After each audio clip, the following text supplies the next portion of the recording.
आज हमने पढ़ना है animal tissues. What are animal tissues? Animal tissues की फर्स्ट टाइप है एपिथेलियल टिश्यूज़। एपिथेलियल टिश्यूज़ कौन से होते हैं? ये बॉडी की जो आउटर कवरिंग है या बॉडी के जो इंटरनल ऑर्गन्स हैं, तो ऑर्गन्स की जो इनर मोस्ट लेयर होगी या आउटर मोस्ट लेयर होगी, तो वो एपिथेलियल टिश्यूज़ की होती है। ये बॉडी को कवर करती हैं और ये टिश्यूज़ जो हैं ये ग्लैंड्स के अंदर भी मौजूद होते हैं, डिफरेंट ग्लैंड्स में और सिक्रीशंस में, हार्मोन्स वगैरह या ग्लैंड्स सिक्रीशंस खारिज करने के लिए ये क्या करते हैं, यूज़ किए जाते हैं। इनकी टाइप्स हम देखते हैं कि एपिथेलियल टिश्यूज़ की टाइप्स क्या हैं। तो फर्स्ट टाइप है सिंपल स्क्वेमस एपिथेलियम्स। तो सिंपल स्क्वेमस आपके सामने एक पिक्चर भी, इसका डायग्राम भी नज़र आ रहा है। ये सिंगल लेयर्स और फ्लैट सेल्स होते हैं और ये पाए कहाँ पे जाते हैं और इनका फंक्शन क्या है। ये एल्वियोलाइज मतलब रेस्पिरेटरी सिस्टम जो है, तो एल्वियोलस के अंदर जो एल्वियोलाई डक्ट्स होती हैं उनके अंदर ये मौजूद होती हैं और ये गैसेस एक्सचेंज में हेल्प करती हैं। और इसके अलावा ये एबनॉर्मल जो ब्लड क्लॉटिंग है उसको भी ये प्रिवेंट करती हैं। नेक्स्ट है कॉलमर्स एपिथेलियम्स। तो ये कॉलमर नाम से जिस तरह ज़ाहिर हो रहा है कि ये लॉन्ग और एलोंगेटेड सेल्स होते हैं और एक लेयर्स के अंदर मौजूद होते हैं। तो इनका फंक्शन क्या होता है? ये स्टोमिक लेयर्स, ये लाइक जिस तरह हमारा जो डाइजेस्टिव सिस्टम है, तो स्मॉल इंटेस्टाइन, तो उनकी जो लाइनिंग है, इनर मोस्ट जो लेयर है, उनके अंदर ये मौजूद होंगी और ये गैस्ट्रिक जूस सिक्रेट करने के लिए यूज़ की जाती हैं, जो डाइजेशन में हेल्प करती हैं। और इसके अलावा जो सर्टन एंजाइम्स हैं जो स्मॉल इंटेस्टाइन में सिक्रेट किए जाती हैं, उनके लिए भी ये यूज़ किया जाता है। और नेक्स्ट है थर्ड टाइप है क्यूबाइडल एपिथेलियम्स। क्यूबाइडल एपिथेलियम नाम से भी जाहिर हो रहा है कि ये क्यूब, इस तरह के क्यूब शेप्ड के ये सेल्स हैं और इनके काम क्या हैं? ये हमारे थायराइड ग्लैंड्स के अंदर मौजूद होती हैं और वहाँ पे थायरोक्सिन हार्मोन जो है वो रिलीज़ करेंगे। इसी तरह हमारे सलाइवरी ग्लैंड्स के अंदर ये मौजूद होते हैं और ये सलाइवा जो है वो सीक्रेट करेंगे। और इसी तरह हमारे जो किडनीज़ हैं, किडनीज़ की ट्यूब्यूल्स जो हैं, जिस तरह लाइक नेफ्रॉन्स की जो ट्यूब्स हैं, लोपा फैले, तो वहाँ पे ये मौजूद होती हैं। तो ये रीअब्जॉर्प्शन में हेल्प करती हैं, मतलब वाटर रीअब्जॉर्प्शन या मिनरल्स मटेरियल्स उनमें ये हेल्प करेंगी। फोर्थ पे स्ट्रेटिफाइड स्केमस एपिथेलियम्स। स्ट्रेटिफाइड स्केमस एपिथेलियम्स ये सिंगल लेयर में पर मुश्तमिल नहीं होते हैं, मतलब डिफरेंट जब इरेगुलर फॉर्म में जब एक क्लस्टर ऑफ सेल्स मौजूद होगा तो उनको नाम दिया जाता है कि स्ट्रेटिफाइड स्केमस एपिथेलियम्स। और इनके फंक्शंस क्या हैं? ये एपिडर्मिस पर मौजूद होते हैं। एपिडर्मिस मतलब हमारी बॉडी की जो सबसे आउटर मोस्ट लेयर है, वहाँ पे जो डेड सेल्स हैं वहाँ पे ये मौजूद होते हैं, ताकि ये पैथोजेंस जो हैं, जो बैक्टीरिया, जो जर्म्स हैं, उनको बॉडी के अंदर एंट्री से बचाते हैं। और इसी तरह इसोफेगस के अंदर ये मौजूद होते हैं। इसोफेगस की इनर मोस्ट लेयर जो है, लाइनिंग जो है, और इसी तरह वजाइना के अंदर, और ये डिफरेंट सेल्स, ये और ये आफ्टर सम टाइम्स ये सेल्स जो हैं वो रिलीज़ होते रहते हैं। मतलब एस इसोफेगस जो है, इसके अंदर जो सेल्स हैं वो अपने आप को जब इनकी एज कंप्लीट हो जाती है तो देखिए वहाँ से रिलीज़ हो जाते हैं और उनकी जगह पे न्यू सेल्स बनते हैं। अच्छा, नेक्स्ट है सिलिएटेड एपिथेलियम। सिलिएटेड, अब ये कॉलमर भी होते हैं और सिलिएटेड भी होंगे। कॉलमर होंगे मतलब लॉन्ग तरह के सेल्स होंगे और इसके ऊपर कुछ स्मॉल हेयर लाइक स्ट्रक्चर्स होंगी। तो वो हेयर लाइक स्ट्रक्चर जो है वो छोटी छोटी जिस तरह डायग्राम के अंदर हमें नज़र आ रही हैं, तो इनको हम नाम देते हैं सीलिया। इस वजह से इनको सीलिएटेड कॉलमर एपिथेलियम्स का नाम देंगे। फंक्शंस इनके क्या होंगे? लाइनिंग्स ऑफ ट्रेकिया, ट्रेकिया जो रेस्पिरेटरी सिस्टम है उनके अंदर ये स्मॉल हेयर लाइक स्ट्रक्चर्स हैं और किसके लिए?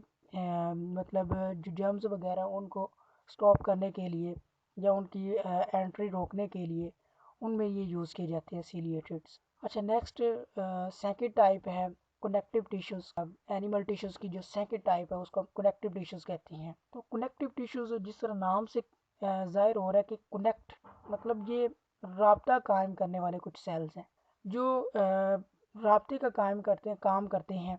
और ये होते किस पर मुश्तमिल है? ये मैट्रिक्स इनके अंदर, मतलब एक लिक्विड फॉर्म होती है जिसके अंदर डिफरेंट तरह के सॉल्यूशंस होते हैं, लाइक नॉन लिविंग भी होंगे, जिस तरह आयंस वगैरह हम कह सकते हैं, कैल्शियम, सोडियम, पोटाशियम, इस तरह के। तो ये नॉन लिविंग मटेरियल्स होते हैं। तो ये एक लिक्विड फॉर्म के अंदर मौजूद होते हैं जिसको हम नाम क्या देते हैं? मैट्रिक्स। अच्छा, नेक्स्ट अब मैट्रिक्स जो है, जो बोन का जो मैट्रिक्स है वो किस पर मुश्तमिल होता है, उसके अंदर यूजुअली जो है वो कैल्शियम मौजूद होते हैं जो बोन को हार्डनेस प्रोवाइड करते हैं। आगे टाइप्स ऑफ कनेक्टिव टिश्यूज़ हैं, कनेक्टिव टिश्यूज़ की टाइप्स। अब फर्स्ट टाइप है ब्लड। ब्लड क्या है, ये कनेक्टिव टिश्यूज़ ही हैं। अब ब्लड जो है इसके अंदर प्लाज्मा भी होता है, जिसको हम जिस तरह मैंने अभी पीछे बताया मैट्रिक्स कहते हैं प्लाज्मा को, मतलब लिक्विड फॉर्म के अंदर जो मटेरियल मौजूद होता है। अब ब्लड के अंदर हमें पता है कि डिफरेंट टाइप के ब्लड सेल्स होते हैं, red blood cells, white blood cells, platelets, जो ब्लड वेसल्स के अंदर फ्लो करते हैं। अब इनके फंक्शन क्या है और लोकेशन क्या है। अब प्लाज्मा क्या होता है, प्लाज्मा का काम होता है ये मटेरियल को ट्रांसपोर्ट करवाना, एक जगह से दूसरी जगह भेजना। रेड ब्लड सेल्स जो हैं ये ऑक्सीजन को कैरी करते हैं। वाइट ब्लड सेल जो है ये पैथोजेंस, मतलब हमारी इम्यूनिटी को इंक्रीज करते हैं, और आर्मी सिस्टम जिस तरह कह लें कि ये हमें पैथोजन से, बैक्टीरिया से, जर्म से बचाते हैं। प्लेटलेट्स हैं, प्लेटलेट्स क्या करते हैं, ये ब्लड लॉस जब होने लगता है तो वहाँ से ब्लड क्लोटिंग बनाते हैं ताकि ब्लड जो है वो ओवरफ्लो ना हो। इसी तरह आगे सेकेंड टाइप है एरियोलर। एरियोलर्स या इनको लूज सेल्स भी हम कह सकते हैं, लूज टिश्यूज भी कह सकते हैं। ये कनेक्टिव टिश्यू की सेकेंड टाइप है। और इनका स्ट्रक्चर किस तरह का है, ये किस पर कंटेन होते हैं, फाइब्रोब्लास्ट। फाइब्रोब्लास्ट सेल्स को कहते हैं, मतलब ये कुछ फाइबर्स की तरह के सेल्स होते हैं जिस तरह डायग्राम के अंदर भी दिखाए गए हैं। और इनके अंदर क्या मौजूद होते हैं, कोलिजन्स, एस्ट्रन फाइबर्स, इलास्टन फाइबर जो हैं वो इस तरह के मौजूद होंगे। फंक्शंस जो हैं, इनके फंक्शन क्या होंगे, ये सब क्यूटेनियस, मतलब क्यूटेनियस से मतलब एक छोटी तरह की जो लेयर्स हैं वो बनाती हैं। और इसी तरह ये स्किन्स के साथ, जो स्किन के मतलब आउटर मोस्ट लेयर है बॉडी की, उसको स्किन कहते हैं। और स्किन के साथ जो मसल्स नीचे लगे होते हैं उन मसल्स को हम एरियोलर कहते हैं। लाइक जिस तरह हम हमारे डिफरेंट सिस्टम है, डाइजेस्टिव सिस्टम है, रेस्पिरेटरी सिस्टम है, रिप्रोडक्टिव या यूरिनरी सिस्टम। और इनका सेकंड काम क्या है कि ये वाइट ब्लड सेल्स जो हैं, मतलब वो पैथोजेंस को किल करते हैं, वो भी इनके अंदर मतलब एंट्री जो है उनको प्रिवेंट करेंगे। Adipose third form of connective tissues. अब कनेक्टिव टिश्यूज की ये थर्ड फॉर्म है। और क्लियर हो रहा है एडिपोज, तो ये एडिपोसाइट्स मतलब ऐसे सेल्स पर मुश्तमिल होते हैं, एडिपोसाइट्स लाइक फैट जिन पे बहुत ज़्यादा होता है। ये फैटी सेल्स होते हैं और फैट को ये स्टोर करते हैं। और इनका फंक्शन क्या है, सबक्यूटेनियस होते हैं।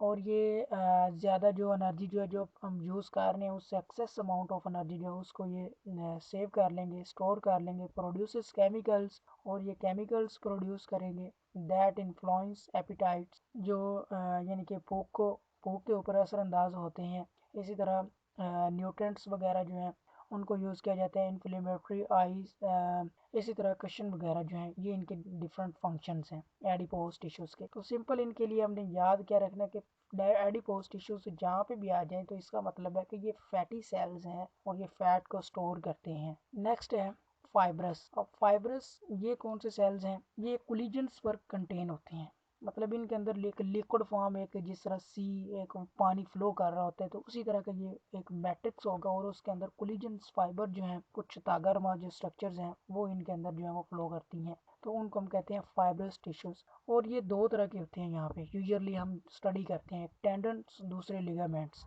और स्ट्रॉन्ग होते हैं, जॉइंट्स को मसल्स के साथ कनेक्ट करते हैं, या बोन को बोन के साथ कनेक्ट करेंगे, तो ये इनका फंक्शन है। नेक्स्ट है इलास्टिक कनेक्टिव टिश्यूज हैं। इलास्टिक नाम से क्लियर होता है, इलास्टिक मतलब मूवमेंट ये करते हैं, लचकदार होते हैं, फ्लेक्सिबल होंगे।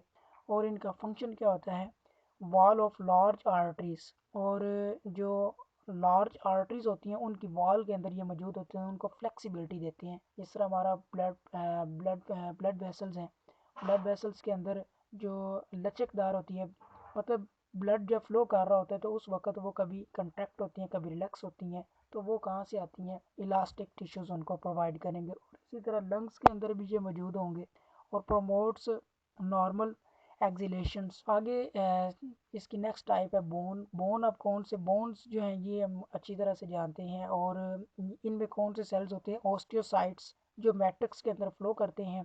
और इनके अंदर कैल्शियम और कोलिजन्स फाइबर जो हैं वो भी मौजूद होते हैं, तो ये बोन्स हैं। बोन्स असल में जो हैं ये हार्ड कनेक्टिव टिश्यूज होते हैं। और ये बॉडी को क्या प्रोवाइड करते हैं, सपोर्ट प्रोवाइड करते हैं, बॉडी की प्रोटेक्शन करते हैं। जिस तरह हमारी रिब्स वगैरह हैं वो ऑर्गन्स की प्रोटेक्शन करती हैं, मतलब लाइक अगर एक्सटर्नल कोई हार्म पहुंचता है तो उससे ये रिब्स जो हैं ये हमारे हार्ट और लंग्स वगैरह की ये प्रोटेक्शन कर रही हैं। और कैल्शियम को ये स्टोर करती हैं। बोन के अंदर रेड मैरो जो है, बोन मैरो जो वहाँ पे रेड रेड ब्लड सेल्स बनते हैं, ये इनके फंक्शन के अंदर आ गया। नेक्स्ट है कार्टिलेज। अब बोन थी हार्ड टिश्यूज, अब जो कार्टिलेज हैं ये सॉफ्ट कनेक्टिव टिश्यूज होते हैं और इनके अंदर कॉन्ड्रोसाइट्स सेल्स होते हैं। उनके अंदर बोन के अंदर ओस्टियोसाइट थे और कार्टिलेज जो है इसके अंदर कॉन्ड्रोसाइट सेल्स होते हैं और ये भी मैट्रिक्स के अंदर फ्लो करते हैं। और इनके फंक्शन क्या होंगे, ये ट्रेकिया के अंदर मौजूद होते हैं और डिफरेंट जो हमारे वर्टिब्रल कॉलम्स हैं वहाँ पे ये मौजूद होंगे। और इसके अलावा जो एक्सटर्नल ऑर्गन है हमारी लाइक जिस तरह पिन्ना वगैरह। तो नेक्स्ट हम इसकी टाइप्स देखते हैं। डायग्राम के अंदर भी आप देख रहे हैं कि इनके सेल्स जो हैं वो किस तरह के होते हैं। आगे फर्दर इसकी टाइप्स हैं, इसकी टाइप्स कौन कौन सी हैं। हाइलिन कार्टिलेज, नेक्स्ट डायग्राम के अंदर भी आपको शो कराया गया कि यहाँ पे डिफरेंट टाइप्स की जो हाइलिन कार्टिलेज या इलास्टिक कार्टिलेज, फाइब्रस कार्टिलेज ये कहाँ पे मौजूद होती हैं और इनका काम क्या होता है। तो ये अच्छी तरह से ये आप छोटी क्लासों के अंदर भी पढ़ चुके हैं, मैट्रिक एफएससी के अंदर। आगे नेक्स्ट है मसल टिश्यूज़। अब मसल टिश्यूज़ कौन से होते हैं। मसल्स जिस तरह हमारे गोश्त वाले जो हिस्से हैं, सिंपल ये इसकी टर्म याद रखने के लिए, जो हमारी बॉडी के अंदर गोश्त वाले हिस्से हैं उनको मसल्स कहते हैं। अब नेक्स्ट है मसल्स, ये कौन से मसल्स हैं, कनेक्टिव टिश्यूज़ हैं। नेक्स्ट आगे हमारे पास ये मसल टिश्यूज़ हैं, स्पेशल सेल्स होते हैं जो कंट्रैक्शन और रिलैक्सेशन में हेल्प करते हैं।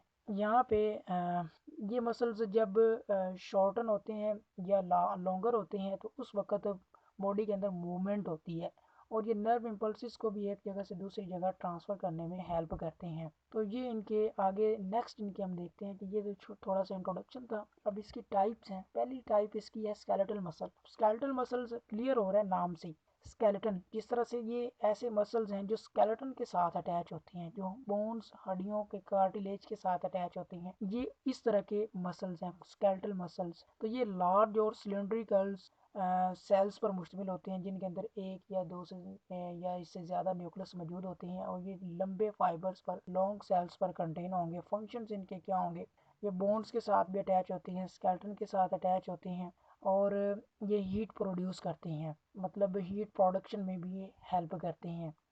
थर्मो रेगुलेशंस को मेंटेन करने के लिए ये डिफरेंट एनिमल्स के अंदर ये स्केलेटल मसल ये यूज़ की जाती हैं और ये वॉलंटरी होते हैं। वॉलंटरी मीन ये हमारी मर्जी के साथ मूव करेंगे। तो नेक्स्ट है सेकंड टाइप इसकी कौन सी, स्मूथ मसल्स होंगे। स्मूथ मसल्स जो हैं ये स्मॉल होते हैं और ये स्ट्रेशंस जो है इनके अंदर होती है और वन न्यूक्लियस इनके अंदर यूजुअली मौजूद होता है। और ये हमारी जो आर्टरीज़ हैं उनके अंदर ये ब्लड वेसल जो है उनके अंदर ये मौजूद होंगे और ये ब्लड प्रेशर को मेंटेन करेंगे। और स्टोमिक की वॉल के अंदर ये मौजूद होंगे, इंटेस्टाइन के अंदर ये मौजूद होंगे, स्मॉल इंटेस्टाइन के अंदर।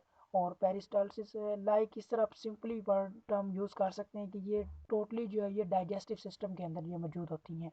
नेक्स्ट इसके इफ़ेक्ट्स क्या हैं। इफ़ेक्ट क्या होंगे कि ये इनवॉलंटरी होंगे। इनवॉलंटरी मीन ये हमारी मर्ज़ी के साथ मूव नहीं करेंगे, ये खुद ब खुद ही मूव करते हैं। जिस तरह लाइक इनवॉलंटरी के अंदर एक एग्जांपल है जिस तरह हार्ट बीट वगैरह जो जिसको हम कंट्रोल नहीं कर सकते, जो खुद ब खुद होती है। तो इस तरह के ये मसल्स, इन तरह के बॉडी ऑर्गन्स के अंदर जो हमारे इनवॉलंटरी मसल्स हैं वहाँ पे कंट्रैक्शन होती है, रिलैक्सेशन होती है, ये वहाँ पे ये मसल्स पाए जाते हैं। नेक्स्ट है कार्डियक मसल्स। कार्डियक टर्म आप जहाँ पे भी ये कार्डियक वर्ड आ जाए तो वहाँ पे आपने एक चीज़ याद रखनी है कि उसका मतलब होगा कि वो चीज़ हार्ट से रिलेटेड है।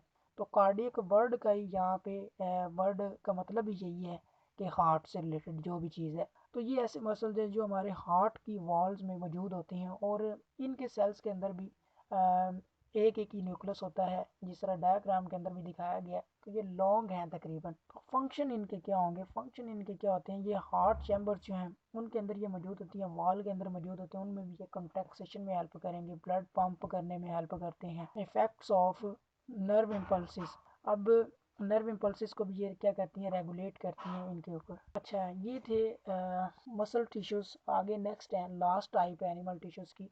अब नर्व टिश्यू कौन कौन से हैं, नर्व टिश्यूज़ कौन से होते हैं, ये हमारे न्यूरॉन्स पर कंटेन होते हैं और ये बॉडी के अंदर ट्रांसफ़र करने के लिए, प्रोग्राम्स मैसेजेस को ट्रांसफ़र करने के लिए यूज़ किए जाते हैं। और नर्वस सिस्टम ये 2 टाइप्स का होगा, पेरिफेरल नर्वस सिस्टम होता है और central nervous system. Central nervous system parts पर कंटेन होगा ब्रेन और स्पाइनल कॉर्ड्स, और जो पेरिफेरल नर्वस सिस्टम है ये हमारी बॉडी के अंदर जो स्पाइनल कॉर्ड से डिफरेंट नर्व्स जो हैं वो एक्सटेंड होती हैं इन द होल बॉडी, तो उनको हम क्या नाम देते हैं, पेरिफेरल नर्वस सिस्टम। तो ये टोटली जो है ये नर्वस सिस्टम जो है, ये नर्वस सिस्टम की 2 टाइप्स हैं, सेंट्रल नर्वस सिस्टम और पेरिफेरल नर्वस सिस्टम। और ये क्या करती हैं, ये सिर्फ मैसेजेस को ट्रांसफ़र करने के लिए, पैगाम को ट्रांसफ़र करने के लिए यूज़ की जाती हैं। और अब नर्व सेल्स पर ये कंटेन, न्यूरॉन इनका बेसिक फंक्शनल यूनिट है। न्यूरॉन जो है इसकी आगे डिफरेंट स्ट्रक्चर्स हैं, स्ट्रक्चर्स के डिफरेंट पार्ट्स हैं न्यूरॉन्स के। न्यूरॉन्स यहाँ पे स्ट्रक्चर के अंदर, डायग्राम के अंदर क्लियरली दिखाया गया। अब इसके 2 पार्ट्स होते हैं न्यूरॉन के। न्यूरॉन के कितने पार्ट्स हैं, 2 पार्ट्स। अब एक फर्स्ट है सेल बॉडी, दूसरा है एक्सन। अब सेल बॉडी जो है ये आपको जो डायग्राम के अंदर जो ज़्यादा थिक पार्ट नज़र आ रहा है और सेंटर में एक न्यूक्लियस भी पड़ा है, तो इस पार्ट को हम सेल बॉडी कहते हैं। इसके अंदर साइटोप्लाज्म आ जाएगा, न्यूक्लियस आ जाएगा, और बाकी जो एक सेल के अंदर नेसेसरी पार्ट्स होते हैं वो सारे इसके अंदर मौजूद होंगे। नेक्स्ट है एक्सन। अब डायग्राम के अंदर आपको लॉन्ग, उस एक लार्ज बॉडी से एक लॉन्ग एक्सटेंडेड स्ट्रक्चर्स कुछ नज़र आ रही हैं जो यहाँ से एक्सटेंड हो रही हैं और लॉन्ग भी हैं, फाइबर लाइक स्ट्रक्चर्स हैं, इनको हम एक्सन्स का नाम देते हैं। ये क्या करती हैं, ये मैसेजेस को ट्रांसफ़र करती हैं एक न्यूरॉन से दूसरे न्यूरॉन, मतलब सेल बॉडी से ये मैसेज को अवे करती हैं, मतलब ले कर जाती हैं। और सेल बॉडी के अंदर इसी तरह छोटी छोटी कुछ स्मॉल स्ट्रक्चर्स भी मौजूद होती हैं सेल बॉडी के ऊपर, जो लाइक फिंगर लाइक होती हैं। तो वो क्या करती हैं, वो मैसेज को सेल बॉडी की तरफ लेकर आती हैं। और एक्सन क्या करते हैं, ये सेल से मतलब जो प्रोग्राम मैसेजेस हैं उनको लेकर जाती हैं, मतलब नर्व इम्पल्स जिनको हम सिंपल नाम देते हैं। ये इनके डायग्राम है। ट्रांसफ़र जो हो रहा होता है तो वो किसके ज़रिए हो रहा होता है, कुछ न्यूरो ट्रांसमीटर, मतलब कुछ ऐसे केमिकल्स हैं जिसकी फॉर्म के अंदर जो है मैसेज जो है वो ट्रांसफ़र की जाते हैं नर्व इम्पल्स के ज़रिए। तो ये क्या था, तो ये हमारे पास डिफरेंट टाइप्स के हमने एनिमल्स टिश्यूज़ जो हैं उनको, ये 4 टाइप हैं। और फर्दर इसी तरह की इंफॉर्मेशन आप गेन करने के लिए आप चैनल को सब्सक्राइब कीजिए। नेक्स्ट इंफॉर्मेशन के लिए आपको लेक्चर जो हैं वो प्रोवाइड किए जाएंगे।